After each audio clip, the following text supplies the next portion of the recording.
안녕하세요 여러분. 저는 지금 미국 대사관저에 와 있습니다. 네, 사실 예전에 제가 왔을 때는 주인이 안 계셨을 때 빈집에 왔었는데 오늘은 드디어 이 집의 주인을 만나러 왔습니다. Nice. Finally, nice to meet you, sir. So, Okay. it's a very, very nice to have you here. You have lots of lights. Yes, to make you look good. That's a very difficult task. Could you please say hi to the Korean people? Well, let me send my greetings to all of the Korean people as we sit down for this interview. And welcome to Habib House, which is the residence of the U.S. ambassador in Seoul. First of all, congratulations on your very successful first 100 days as an ambassador to Korea. The ambassadorial post to Korea had been vacant for more than a year. So I have to ask you first, what took you so long? Well, it wasn't what took me so long. When I was selected and went through the process, it went fairly quickly. But our process is slow, unfortunately, in selecting ambassadors. And then there's the process of Senate confirmation. And when I was asked to do this job, I accepted immediately. And I heard that you are a Korea ambassador, which is the highest ranking foreign service officer at the State Department. But to many Korean people, it's not really a familiar term. So could you please explain it? The term career ambassador usually means that instead of being a political appointee, that you're a career diplomat. In our case, in the State Department, we have personal ranks in addition to the rank that you hold as an ambassador or the job that you might have at any particular time. And so the rank of career ambassador is like a 4-star general. And I'm very honored with that, too, because there have been very few in the history of the State Department. And so Well, in your first week in Seoul, you spent a really busy and impressive schedule. And one of them was visiting Seoul Queer Parade. And also you gave a speech there. I mean, the former ambassadors like Ambassador Lippert and Ambassador Harris, both of them actually attended the festivals as well. But you're the first one to provide an address. So what kind of message did you want to deliver? Well, first of all, I think it may have been a change in format for the festival itself because I was there with about 10 other ambassadors, most of them European ambassadors, and they all spoke. So there's no special significance to speaking. But I was there because it represents our commitment to human rights and to all people who feel discrimination. This is the policy of the U.S. government, of the Biden administration. And so my presence there was a reflection of our strong commitment. It's not to tell Koreans how to handle different issues, either juridically or legislatively, but to represent our own values because our foreign policy is based not just on our interests, economic, political, and otherwise, but also on our values. So the world right now seems to be in, I don't know, the huge turmoil and it seems like very chaotic. The war in Ukraine, the military conflict in Caucasian region, and continuous tension in the Taiwan Strait. So some people even say that we are walking into the Third World War, and others say that we are now in the new Cold War era. I know it's really hard to have a clear idea at this point, but you're a veteran diplomat and you know a lot of foreign policies and international relations. So what is your assessment and also prospect of the situation? On some of these issues that you've mentioned, I think you can boil a couple of them down to division at the moment between authoritarian and democratic governments and countries in the world. So what we're looking to do and trying to manage is a world that has rules, a world that has a rules-based system where one country like Russia doesn't brutally invade another neighboring country like Ukraine or the Taiwan Straits, raising tensions unnecessarily. Here in the Korean Peninsula, the DPRK, which refuses to engage in unconditioned negotiations and instead engages in provocations. Those are issues that are very important in the world. I don't think that we're headed towards the kind of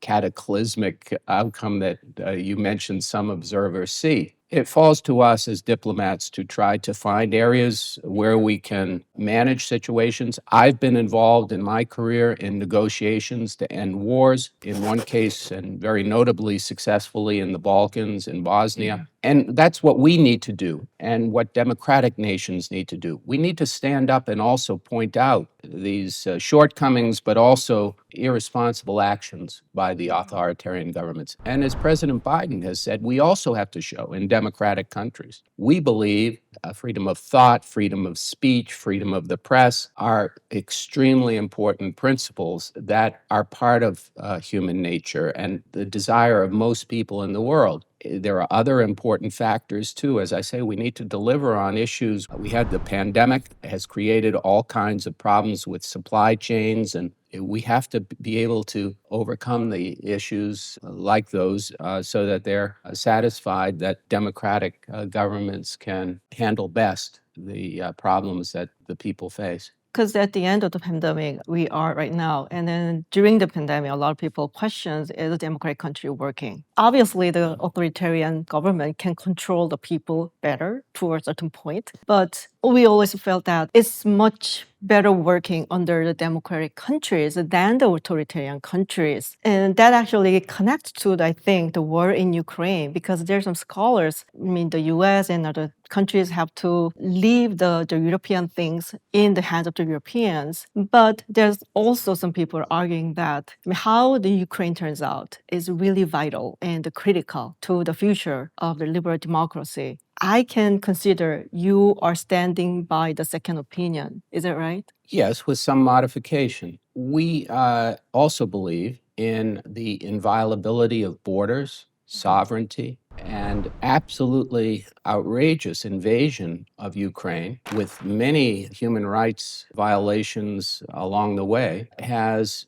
been a challenge to the international system, to democracy. Yes, it is the case that liberal democracy is what we favor, but there are other very important principles involved too. Russia has violated all of them brutally. If we can't, as an international community, and the good news is we are confronting this as an international community, address this kind of violation, then we're in trouble. And I do think that democratic countries have really rallied to each other and to that cause. One of the reasons that the United States is involved, the United States is an Atlantic country and it's a Pacific country. And we, through the North Atlantic Treaty Organization, have been involved in keeping the peace with our European allies since the Second World War. You say that it's a question, or some people say that it's a question for Europeans. Well, we're a North Atlantic country, and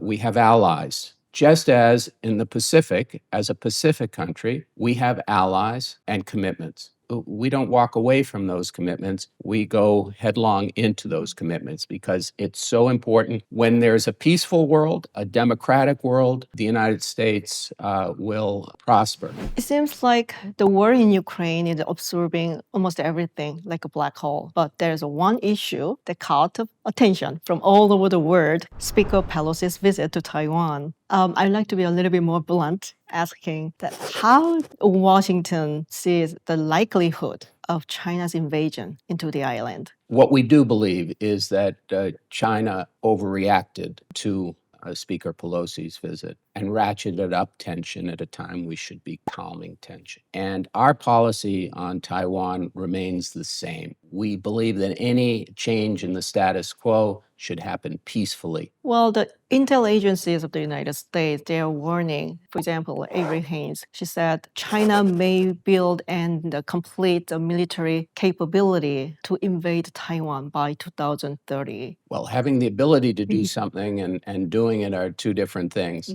I have great respect for Avril Haines, and I, at one time, was the head of the Intelligence Bureau at the State Department, but I'm no longer in the business of prognosticating and making estimates. What I can say is it would be a mistake to act with force against Taiwan. That's all I can say at this point. Well, I do hope it doesn't happen as well. But if it happens, what does the United States expect from Korea to do? Korea and the United States have a very strong alliance. I think that our security relationship is centered here on the peninsula. That is the commitment and the commitments that we carry out. So that's our primary role and partnership is here and keeping the peace on the in the Korean peninsula. Anything else would be very hypothetical. Well, you once worked as a coordinator of implementing the UN Security Council resolution on North Korea. So for that reason, I think you are known as a hardliner or hawkish person toward North Korea by the Korean journalists, not me.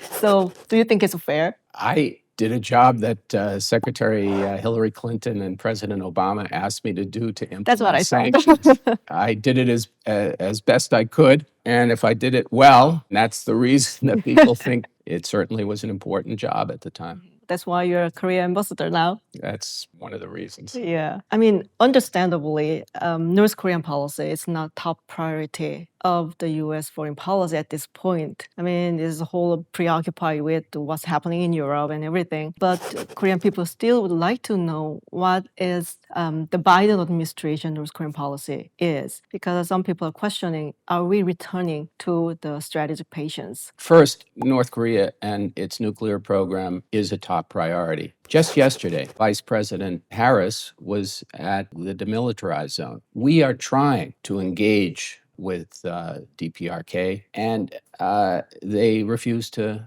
talk. We've offered humanitarian aid and COVID assistance. They don't seem to want it. It seems that missiles are more important than the people of North Korea. And there isn't much we can do about that except to work with our alliance partners here and elsewhere in the region, but particularly here, to deter and convince the DPRK that we are serious about the defense of this country, an allied country, and a very good ally. And that's what we're doing. We're building up extended deterrence. We last week had the visit of the Ronald Reagan Carrier Strike Group. But as long as DPRK no longer wants to talk, there is very little room for negotiation. We call on China to assert its role in convincing the DPRK to stop destabilizing. I don't think that China wants an unstable situation in this region. I hope not. It serves no interest for any of us. Global economy slows down and the tension between the United States and China intensifies as well. The U.S. is securing its supply chain and also promote its strategic industries as well. I remember President Biden emphasized the importance of allies for the future foreign policy of the United States. But there's some concerned voices from particularly the private sector of Korea. Is the United States going back to America First policy? Because the bills like CHIPS Act and IRA both are designed to promote and help the American businesses, may eventually hurt Korean companies doing the business in the States. So how would you respond to those concerned voices? I think that Korean companies believe that the CHIPS Act and Inflation Reduction Act in the long term will enhance their businesses and will help their businesses. There are Korean companies making very large investments in the United States. And so actually, Korea will benefit. We have a short-term issue about the tax credits for electric vehicles, and we're discussing that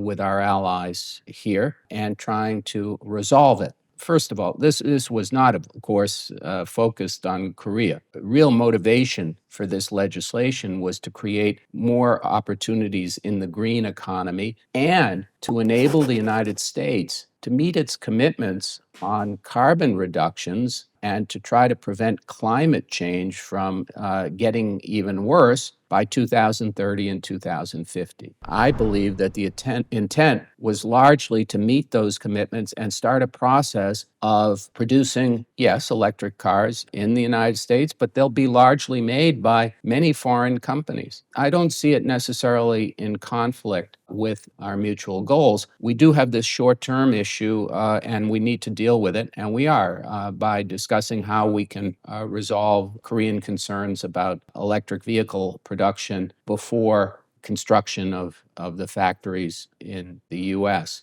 On the CHIPS Act, we need to deal with supply chains and critical national security issues. What we've done in parallel with the CHIPS Act, in addition to trying to do some production in the US, is to also bring together the CHIP 4. The 4 participants in the CHIP 4 are responsible for the great majority of production in the democratic world. You know, some people have called semiconductors the oil of the 21st century. So what we're trying to do in grouping together at the same time as the CHIPS Act, which is to try to produce more production in the United States, also in partnership with our allies and friends, is to also make sure that we have these critical supply chains and the national security applications protected. Let's talk about some fun stuff. I thought that was fun. Well, you did the first pitch in the bowl game between Hana Eagles and Tucson Bears. My arm still hurt. Well, I heard that you're a big baseball fan, and I think I know your team. You're from Boston. And that means Die-hard Boston Red Sox fan. that's it. Are you going to watch postseason? I'll watch it, yeah, in a kind of negative way to see what happens with the Yankees. And, They are being crashed by some team. well, that's your wording. You know, I went to one of the games here with Daniel Kim. Yeah, I actually saw the news that you were enjoying the game with him. Yeah, we also had a lot of food that we brought, and in addition to the chicken and beer, which is a must. Right, not the hot dogs. Not the hot dogs. In fact, he asked me, and that's our typical ballpark food. Which ballpark's hot dog do you like best? Fenway Franks. Well, this year it marks 140th anniversary of the diplomatic relations between Korea and the United States. And also next year is the 70th anniversary of the two countries' alliance. I think it's really amazing. I mean, 70-year enduring alliance. It's not really something that you can find easily in the history book. But having said that, to maintain these strong relations and also alliance, what do you think are necessary? I think that our expanded agenda is what will keep this alliance thriving. I think we will always, or we currently have, hopefully not always, have security needs and cooperation and issues, and that still remains the central focus. But if you look at the statement that was put out by our two presidents in May, you'll see an expanded agenda that recognizes how far this country has come to become an equal with the United States on so many planes. It's going to be difficult, as you pointed out in one of your earlier questions. We're in for some difficult economic times, at least from what I'm reading every day. There is a lot of uncertainty at the moment because of some of the political and military issues you mentioned. And so that's a long explanation of why our relationship with Korea continues to expand and continues to be even more important in many ways because of the direction that this country has taken. Whereas in the 70s, from the 50s to the relationship was just security. But in the last 20 years or so, it started evolving. And I think it's a credit to all that Koreans have done to develop this country. It's really, as many people have said, a miracle what's happened here. And so much that has been done and continues to be done, that Korea has become an essential partner for the United States and for the democratic world. And so I just see our alliance growing, not shrinking. So not just the security or not just the economy, but it's actually going beyond. So I've been here several times actually without you. And it's really glad to see you, the owner of the house. Renter of the house. It would be great to show around the house to the Korean public. Can I I'd ask like to you? do that. Great. I'd like them to see a little bit of this. Let me just give you some background as we walk around.